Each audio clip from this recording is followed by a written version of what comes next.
बिस्मिल्लाहिर्रहमानिर्रहीम। अस्सलाम वालेकुम। आज 27 अगस्त बरोज़ हफ़्ता हम बात करेंगे दो अहम इशूज़ के हवाले से। 50 रुपए के इस्टाम का जो मामला था और बयान हल्फी का जो मामला था उस पर बड़ी अहम पेशरफ्त हुई है। शहबाज शरीफ और नवाज़ शरीफ के ख़िलाफ़ ये तौहीन अदालत की दरख्वास्त थी और ये कहा गया था कि अदालतों से धोखा करके वो बाहर बैठा है और जो धोखा देने वाला है अदालतों को वो इस मुल्क का वज़ीर-ए-आज़म बना बैठा है। इस वजह से अब शहबाज शरीफ के लिए ख़तरे की घंटी बज गई है, क्योंकि इस्लामाबाद हाई कोर्ट में उस केस में अहम पेशरफ्त हुई है और अब जो इनकी किस्मत का फ़ैसला है वो चीफ़ जस्टिस अत्तर मिनल्ला साहब की अदालत में पहुंच गया है। बड़ी अहम तफसीलात हैं जो मैं आपके साथ शेयर करूंगा और साथ में आपको बताऊंगा कि पाकिस्तान मुस्लिम लीग नून ने जो गिरफ़्तारियाँ हैं, मुख्तलिफ़ कारकुनान की गिरफ़्तारियाँ, मुख्तलिफ़ मुकदमात में जो गिरफ़्तारियाँ हैं उस हवाले से अपनी जो और कायदीन की गिरफ़्तारियाँ, जो मुख्तलिफ़ कायदीन के ख़िलाफ़ मुकदमा दर्ज हुए उसके हवाले से एक हिकमत अमली अनाउंस की है, वो भी मैं आपको बताऊंगा। और ये खौफ में मुब्तला हैं और उस खौफ की वजह से अब लंदन से इनके लिए पॉलिसीज़ बन के आ रही हैं कि आपने गिरफ़्तारियों से कैसे बचना है, और मामला बड़ा दिलचस्प है। उससे पहले मैं आपको बताता चलूं कि आज इमरान खान की तरफ से जो जलसा था जेहलम में, बहुत बड़ी तादाद में अवाम थी और अवाम इमरान खान के साथ खड़ी है। अब ये जो इम्पोर्टेड हुकूमत है, इम्पोर्टेड हुकूमत ये बात जानती है कि अगर बड़े पैमाने पर कोई फ़ंड इकट्ठे कर सकता है तो वो इमरान खान है, क्योंकि लोग इमरान खान पर एतमाद करते हैं।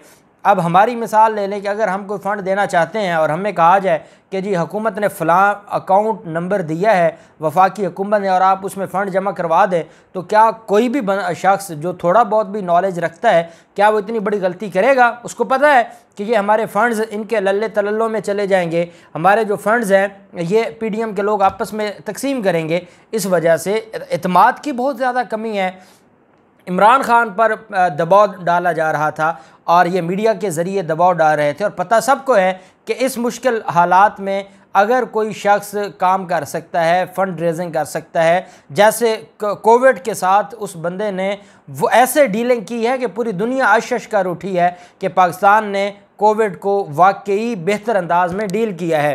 खैबर पख्तूनख्वा में आप देख लें, अभी थोड़ी देर पहले मैं एक प्रेस कॉन्फ्रेंस देख रहा था जो मुराद सईद की, तो सवात को उन्होंने साफ़ कर दिया है और वो वहाँ पर वो वर्कर्स हैं, वो वहाँ पर लगे हुए हैं। खैबर पख्तूनख्वा की हुकूमत वहाँ पर लगी हुई है, वहाँ पर कोर कमांडर पेशावर, वहाँ पर चीफ सेक्रेटरी, वहाँ पर वज़ीर आला सब एक पेज पर हैं और वो अपना काम कर रहे हैं।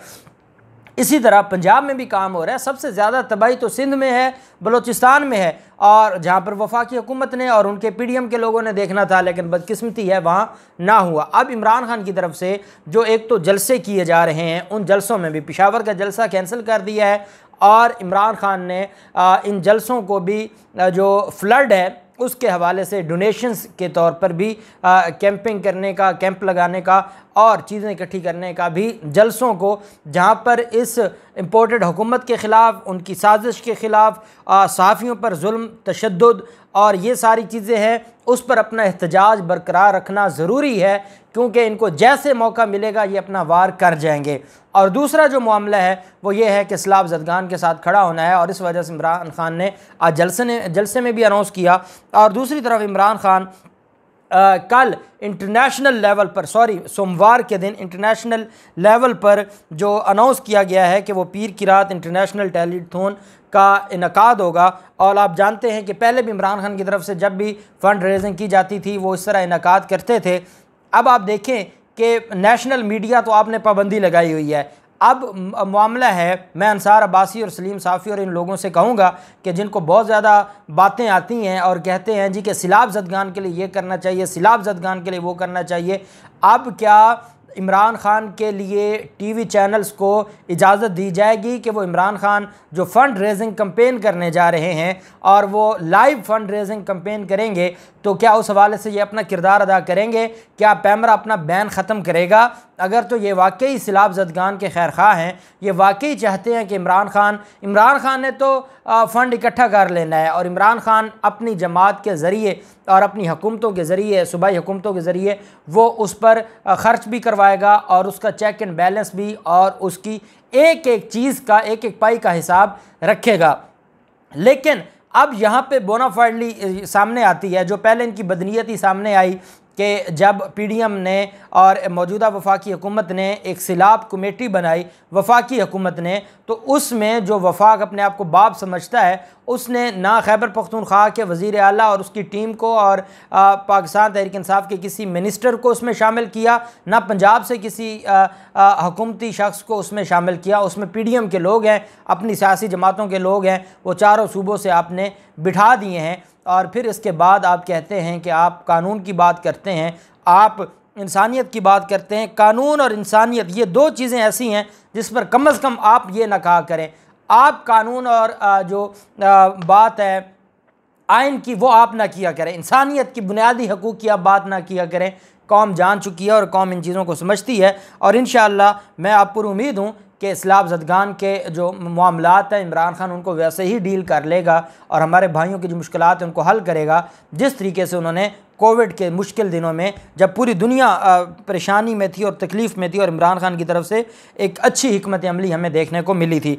दूसरी तरफ मुस्लिम लीग नून ने अपने रहनुमाओं और कारकुनान की गिरफ़्तारियों से बचने के लिए अहम हदायत जारी की हैं, और नून लीग ने अपने रहनुमाओं और कारकुनान को, अब आप अंदाज़ा लगाएं कि ये गिरफ़्तार करने में भी माहिर हैं और गिरफ़्तारियों से बचने में भी माहिर हैं। क्या अब पार्टी ने नून लीग ने अपने रहनुमाओं और कारकुनान को अपनी रिहाइश गाहों और दफातर पर CCTV कैमरे लगवाने की हदायत कर दी। ये रिटन हदायत जारी की गई है। साथ ही पार्टी की जानिब से बाकायदा हदायतनामा भी जारी किया गया है गिरफ़्तारियों से बचने के लिए। रहनुमाओं और कारकुनान को पार्टी की जानिब से दी गई हदायत में कहा गया है कि अगर पुलिस गिरफ़्तारी के लिए छापा मारे तो अहलकारों की CCTV फुटेज बनाई जाए, और CCTV कैमरे ना होने की सूरत में पुलिस छापे की मोबाइल से वीडियो लाजमी बनाए। फिर कहते हैं जी, तमाम रहनुमा और कारकुनान अपने अहल खाना को पार्टी की लीगल टीम से रब्ते के लिए नंबर फराहम कर दें, ताकि अगर किसी रहनुमा को या कारकुनान को गिरफ़्तार किया जाता है तो उनकी फ़ैमिली जो मुस्लिम लीग नून की लीगल टीम है उससे रब्ता कर सके। पार्टी ने यह भी हदायत की है कि लीगी रहनुमाओं और कारकुनान की गिरफ़्तारी की सूरत में घर वाले लीगल टीम को फौरी आगाह करेंगे। पार्टी की लीगल टीम गिरफ़्तारी के फ़ौरन बाद जो रहनुमाओं या कारकुनान के रिमांड व रिहाई के लिए भरपूर कोशिश करेगी।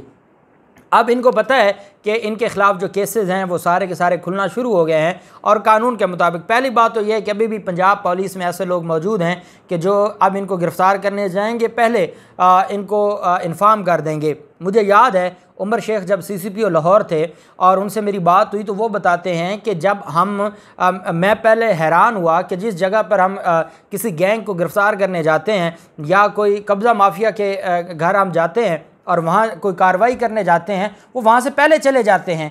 कहते हैं फिर मुझे अंदाज़ा हुआ कि हमारे पुलिस अफसरान उनको इन्फॉर्म कर देते थे। फिर वो कहते हैं कि जब हमने कार्रवाइयाँ की, जब खोखर पैलेस और आगे पीछे, वो कहते हैं कि उसके बाद हमने क्या किया कि हम ये करते थे कि पुलिस के जो तमाम अफसरान हैं उनके मोबाइल फ़ोन्स हम लेके रख लेते थे, फिर बताते थे कि हमने कहाँ जाना है, और फिर जाके हम कार्रवाई करते थे, और तब जाके कोई कार्रवाई होती थी और कोई गिरफ़्तारी होती थी। तो अब इनको इतनी ज़्यादा टेंशन लेने की ज़रूरत तो नहीं है, लेकिन खौफ तो है, और उस खौफ की वजह से और जो कुछ ये करते रहे अब वो इनके सामने तो आ रहा है, और यही वजह है कि अब इन सारे मामलात को लेकर ये परेशान हैं। दूसरी तरफ जो मामला है 50 रुपये का स्टाम्प, 50 रुपये का जो स्टाम्प है जब इन्होंने दिया था, और हमने भी कहा था कि देखें 50 रुपये के स्टाम्प पर नवाज़ शरीफ को बैरून मुल्क जाने दिया। बेसिकली हैसियत 50 रुपये के स्टाम्प की नहीं है, वो 5000 का स्टाम्प होता, वो 5 करोड़ का स्टाम्प होता, वो स्टाम्प ही था।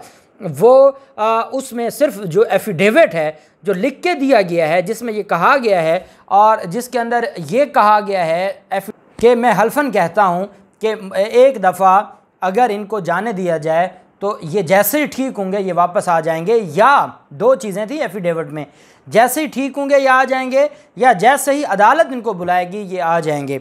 अब क्योंकि नवाज़ शरीफ मुजरिम हैं, नवाज़ शरीफ ज़मानत पर थे इस्लामाबाद हाई कोर्ट की भी, अब मामला भले बयान हल्फी का वो लाहौर हाई कोर्ट का है, लेकिन वो मुलज़िम और मुजरिम है इस्लामाबाद हाई कोर्ट का। अपीलें उसकी वहाँ पर पेंडिंग थी, जहाँ जिनमें वो इश्तिहारी हो गया और उसके बाद दाखिल दफ्तर हो गई, अदम पैरवी खारिज हुई और वो दाखिल दफ्तर हो गई, उस पर फिर जो दरख्वास्त दायर की गई थी, ज़फ़र अली शाह, ये साबिक़ सेनेटर है मुस्लिम लीग नून के और मौजूदा पाकिस्तान तहरीक इंसाफ के रहनुमा हैं, उन्होंने ये दरख्वास्त दायर की थी और रजिस्ट्रार ऑफिस के एतराज़ात के साथ अब वो समाअत के लिए मुकर्रर कर दी गई है। चीफ़ जस्टिस अत्तर मिनल्ला साहब उस पर समाअत करने जा रहे हैं और रजिस्ट्रार ऑफिस की तरफ से ये एतराज़ किया गया था कि बयान हल्फी लाहौर हाई कोर्ट में जमा करवाया गया, वही फ़ोरम बनता है। वकील सैयद ज़फ़र अली शाह ने बतौर पिटिशनर इस्लामाबाद हाई कोर्ट में ये दरख्वास्त दायर की। दरख्वास्त में ये कहा गया कि नवाज़ शरीफ बीमारी की गर्ज से लाहौर हाई कोर्ट की इजाज़त से बैरून मुल्क गए थे 4 हफ़्तों के लिए। नवाज़ शरीफ को बैरून मुल्क भेजने के लिए शहबाज शरीफ ने अपना बयान हल्फी जमा करवाया था। दरख्वास्त में ये कहा गया कि नवाज़ शरीफ मुख्तलिफ़ अदालतों से इश्तिहारी हैं। शहबाज शरीफ और नवाज़ शरीफ ने अदालतों के साथ धोखा किया और अदालतों को धोखा करके वो बाहर गए हैं, वो बीमार नहीं थे और ना आज तक उन्होंने कोई इलाज करवाया है। चूँकि शहबाज शरीफ वो शख्स है जिसने अदालत में ये बयान हल्फी दिया था कि जब अदालत बुलाएगी नवाज़ शरीफ वापस आएगा। इस्लामाबाद हाई कोर्ट बार बार बुलाती रही, उनके नोटिस जारी किया, उनको सफारत खाने के ज़रिए नोटिस जो है वो रिसीव हुए, फिर उसके बाद इख्बार इश्तिहार हुआ, सारा कुछ हुआ, उसके बावजूद वो ना आया। तो क्योंकि जो शहबाज शरीफ है इसने हल्फन बयान दिया था और गारंटी ली थी, ज़िम्मेदारी ली थी और वो अपनी ज़िम्मेदारी से अब हट गया है, वो वहाँ नहीं पेश हो रहा, इस वजह से नवाज़ शरीफ के ख़िलाफ़ कार्रवाई की जाए। और इसमें शहबाज शरीफ, नवाज़ शरीफ, वज़ारत दाखिला और वज़ारत ख़ारजा को दरख्वास्त में फ़रीक बनाया गया था। सोमवार के दिन चीफ़ जस्टिस अत्तर मिनल्ला साहब इसके ऊपर समाअत करने जा रहे हैं। मैंने आपको बताया था कि इमरान खान की नहली की ये जो बातें करते हैं वो एक सर्टिफिकेट, एक परफार्मा, एक फॉर्म था।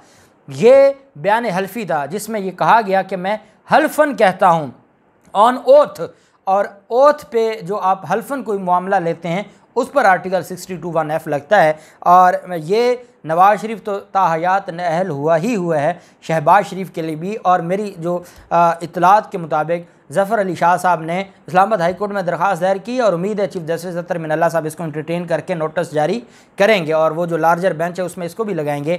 लेकिन अगर नहीं भी करते तो ज़फ़र अली शाह साहब ने अपनी दरख्वास्त लाहौर हाई कोर्ट के लिए भी तैयार की हुई है उसी दिन, सोमवार के दिन लाहौर हाई कोर्ट में। और मज़ा लाहौर हाई कोर्ट में आएगा क्योंकि main case Lahore high court में पेंडिंग पड़ा है और उसमें कार्रवाई होगी। अल्लाह पाक पाकिस्तान कामयाब नासिर हो। बहुत शुक्रिया। अल्लाह हाफिज़। पाकिस्तान जिंदाबाद।